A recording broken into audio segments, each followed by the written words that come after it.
खुलती है तब भगवान दिखता है, मन की आंख खुलती है तब भगवान दिखता है। भगवान का साक्षात्कार करने के लिए, सत्य का साक्षात्कार करने के लिए, आत्मा का शुद्ध स्वरूप जानने के लिए ध्यान की साधना करनी चाहिए। ध्यान ज्योति की साधना है, प्रकाश की साधना है, निर्वृत्ति की साधना है, वीतरागता की साधना है, जन्म मरण से छुटकारा पाने की साधना है। ध्यान का अर्थ है किसी एक वस्तु पर मन को केंद्रित करना। ध्यान का दूसरा अर्थ है निर्विचारता। ध्यान के अनेक अर्थ हो सकते हैं और उनमें महत्वपूर्ण जो अर्थ बताया गया है वह है जागरूकता। जितनी ज्यादा जागरूकता होगी उतना ही आपका ध्यान सधेगा। ध्यान के माध्यम से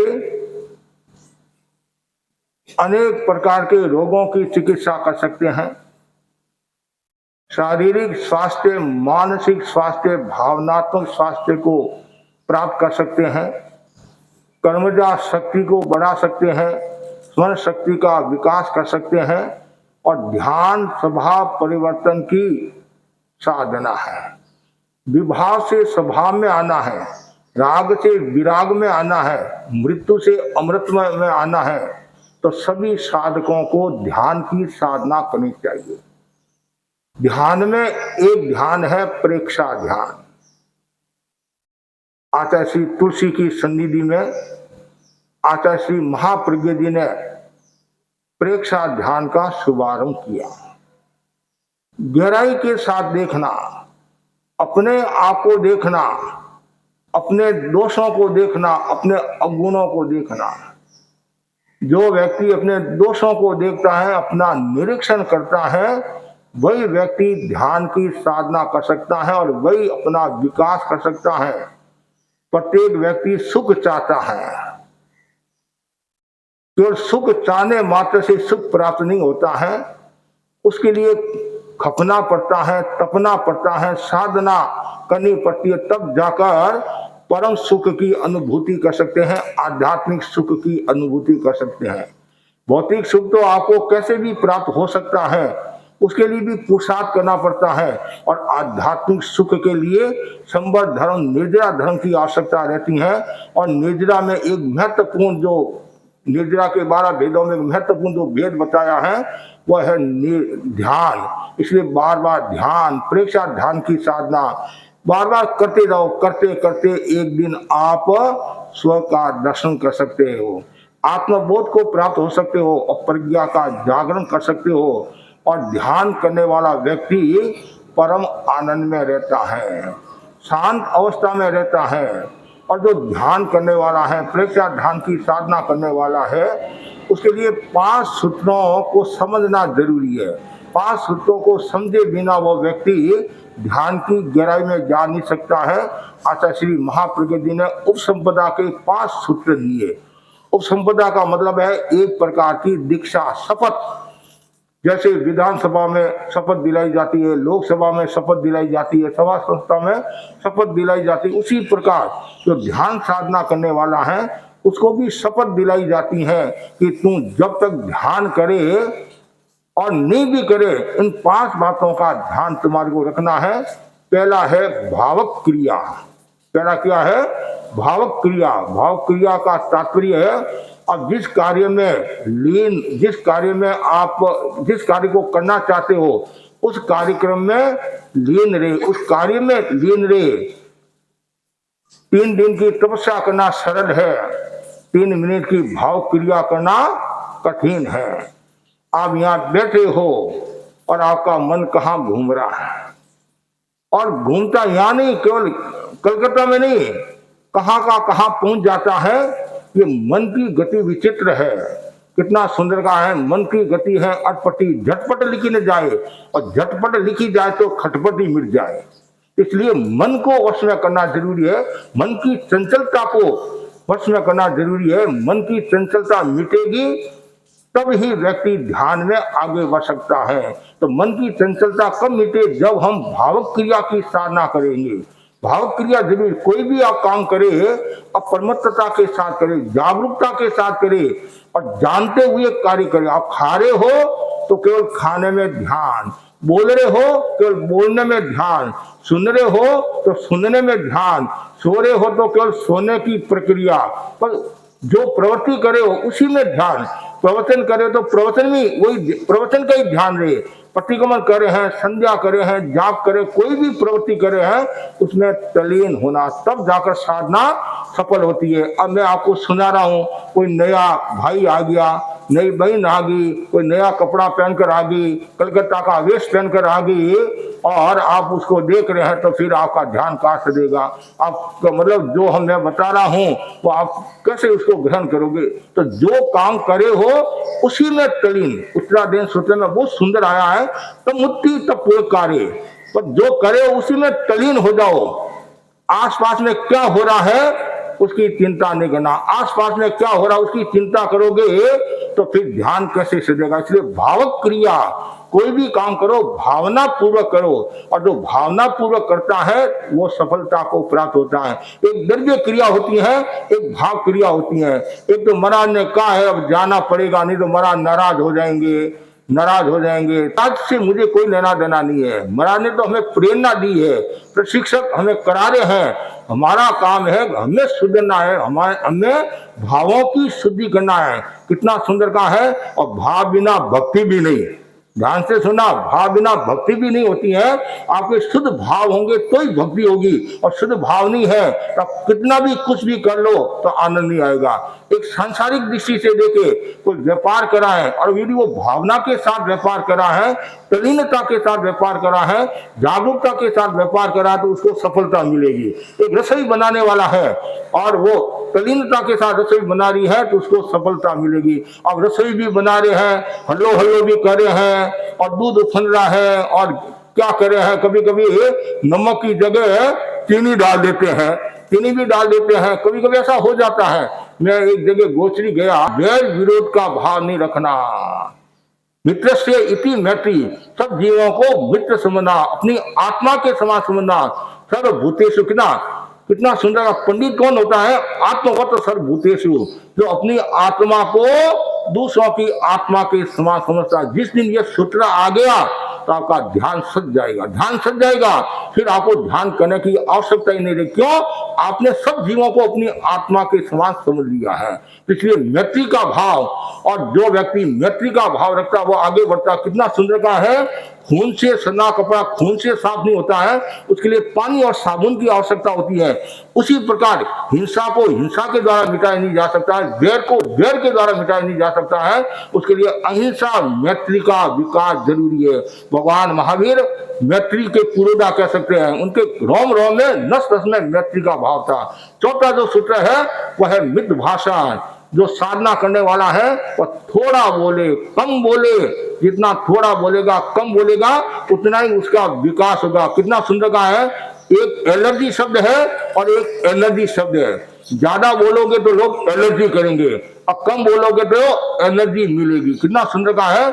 आप व्यवहार नहीं देखो, ज्यादा बोलते हैं तो उसका मूल्य घट जाता है। दो दोस्त मिले, एक दोस्त बोला मेरी माँ गजब की विदुषी है। तुम कोई भी विषय दो, चाहे अनेकान चाहे जनरल विषय है, उस पर 2 घंटा बोल सकती है। दूसरा दोस्त बोला बस इतना सही, मेरी माँ तो तेरी माँ से भी गजब की विदुषी है, विषय हो या मत हो दिन भर बड़बड़ करती रहती है।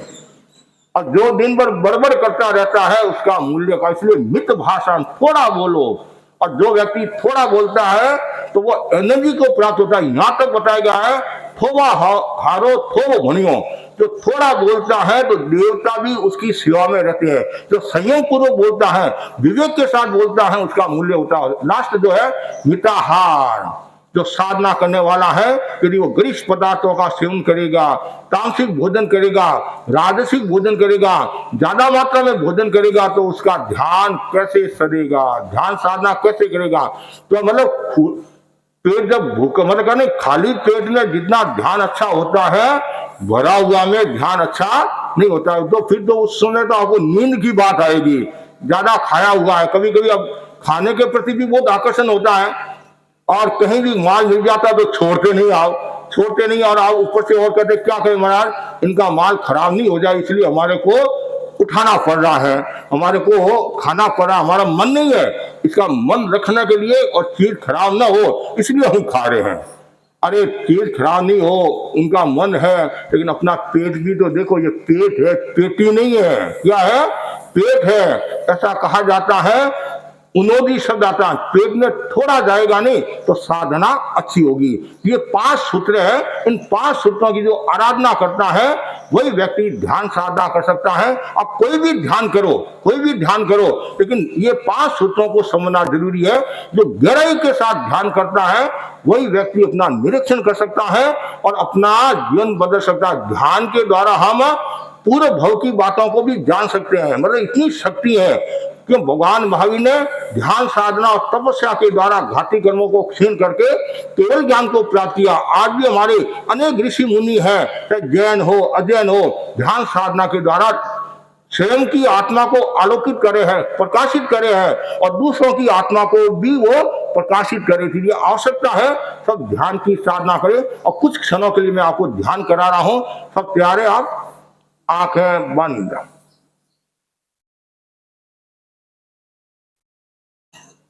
अपने आप को व्यवस्थित कर सकते हैं और अपने आप को तैयार कर ले। आप फिर शिथिल और तनाव मुक्त करें, पृष्ठ रज्जु और गर्दन सीधी रहे, शरीर में कोई भी प्रकार का तनाव न रहे, मांसपेशियों को ढीला छोड़े, शरीर की पकड़ को छोड़े, हलन चलन बंद, प्रतिमा की भांति अडोल, पूरी स्थिरता, शिथिलता और जागरूकता, प्रत्येक अवयव के प्रति जागरूक, दाहिने पैर के अंगूठे से लेकर सिर तक क्रमशः एक एक अवयव पर चित्त को ले जाए और शिथिलता का सुझाव दे, अनुभव करे शरीर शिथिल हो जाए, गहरी एकाग्रता पूर्ण जागरूकता के साथ कायोत्सर्ग, गर्दन सीधी, हलन चलन बंद,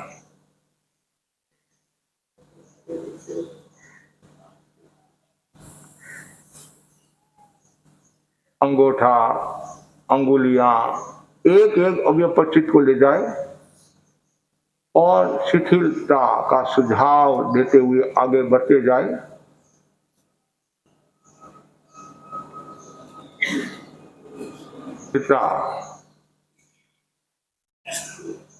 अनुभव करें प्रत्येक अवयव, प्रत्येक मांसपेशी, प्रत्येक स्नायु, धमनियाएं, शिराएं शिथिल हो रही है, शिथिल हो रही है। पूरे शरीर में हल्केपन का अनुभव करें, कमल के फूल की भांति, रुई की भांति शरीर हल्का हो रहा है, शिथिल हो रहा है।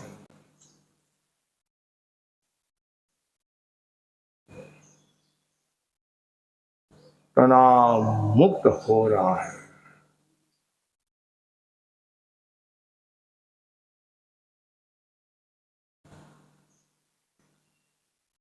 शरीर शिथिल हो रहा है।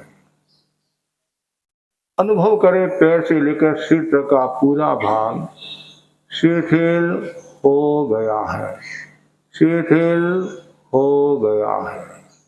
पूरा शरीर हल्का हो गया है, बॉडी रिलैक्स, रिलैक्स, रिलैक्स। बहुत महत्वपूर्ण यह प्रयोग है, ध्यान की पृष्ठभूमि है कायोशय। शरीर के प्रति जो ममत्व है, आसक्ति है, उसका विसर्जन करना, उसको छोड़ना ही कायोत्सर्ग है।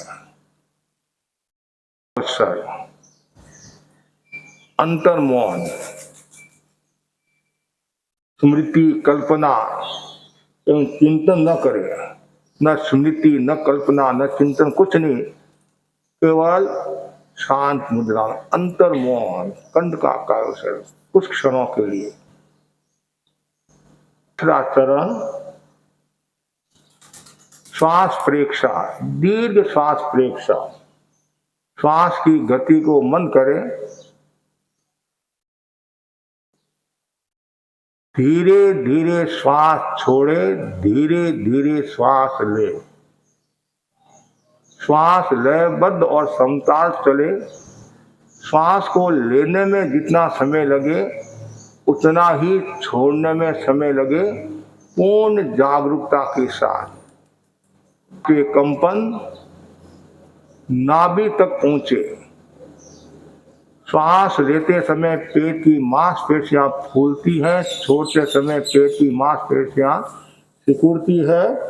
चित्त को नाभि पर केंद्रित करें और पेट की मांसपेशियों के फूलने व सिकुड़ने का अनुभव करें तथा उसके द्वारा आते जाते श्वास का अनुभव करें। प्रत्येक श्वास की जानकारी बनी रहे। गहरी एकाग्रता, पूर्ण जागरूकता के साथ दीर्घ श्वास का प्रयोग। गहरा लंबा श्वास छोड़े, गहरा लंबा श्वास ले। हलन चलन नहीं करना है, केवल श्वास लेना और छोड़ना है। प्रारंभ आ रहा है, जा रहा है। बहुत महत्वपूर्ण यह प्रयोग है। ज्ञाता दृष्टा भाव का विकास, स्थिरता, एकाग्रता बढ़ाने का महत्वपूर्ण उपक्रम है। गहरा लंबा सांस छोड़े, ले। यदि कोई विचार आता है, आने दे, रोकने का प्रयत्न न करे। बीच बीच में श्वास का संयम कर सकते हैं या जीभ को तालू के लगा सकते हैं। श्वास को चालू रखें।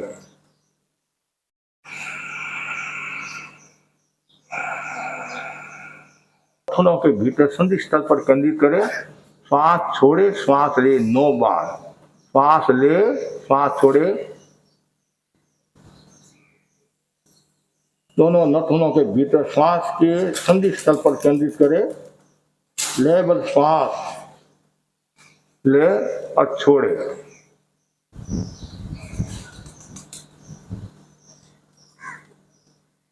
लंबा श्वास ले, गहरा लंबा श्वास छोड़े। उसको जानते हुए लिए, जानते हुए छोड़े।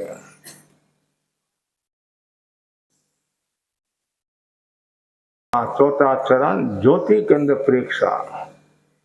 चित्त को ललाट के मध्य भाग पर केंद्रित करें। वहां चमकते हुए श्वेत रंग का ध्यान करें। ज्योति केंद्र पर अनुभव करें जैसे पूर्णिमा का चांद उग रहा है।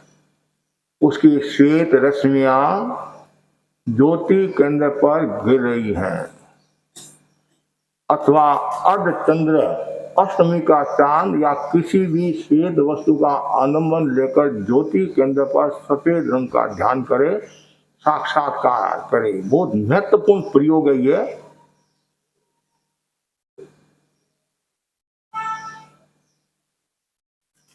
कुछ क्षणों के लिए सजगता, भीतर में चले जाए, भीतर में गहराई में चले जाए।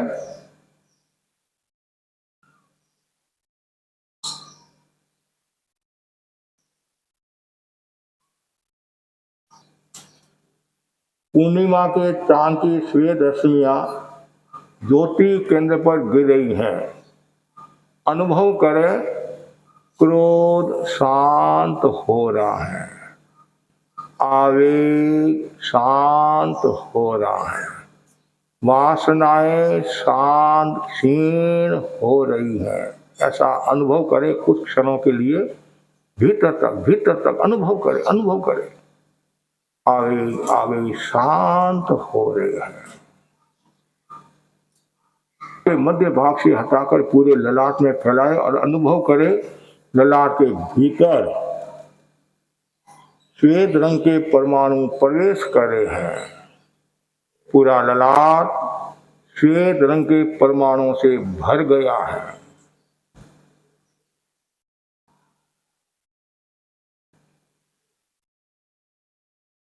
अनुभव करें, भीतर तक गहरे में चले जाए।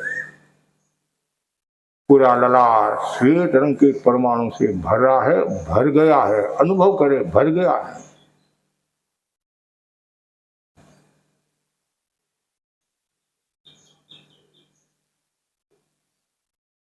सारा वातावरण श्वेत में हो गया है। पूरा आभामंडल श्वेत में हो गया है। कहीं भी कोई दूसरा रंग नहीं, केवल श्वेत, व्हाइट कलर। आनंदों में वसती आनंद की वसात हो रही है। शांति का संचार हो रहा है।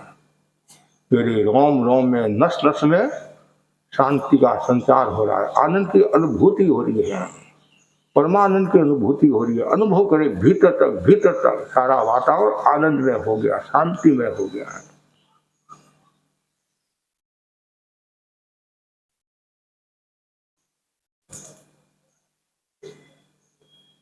आनंद की वसात हो रही है, शांति का संचार हो रहा है। भीतर तक अनुभव करें। 3 गहरे लंबे श्वास के साथ प्रयोग संपन्न करें। श्वास छोड़े, श्वास ले, श्वास छोड़े, श्वास ले, श्वास छोड़े, श्वास ले। दोनों हाथ आनंद केंद्र पर अवस्थित। शरण सूत्र का उच्चारण। आंखें कोमलता के साथ बंद। अरहंते शरणं पवज्जामि, सिद्धे शरणं पवज्जामि, साहु शरणं केवलिपन्नतं धम्मं शरणं पवज्जामि, अरहन्ते शरणं पवज्जामि, सिद्धे शरणं पवज्जामि, साहु शरणं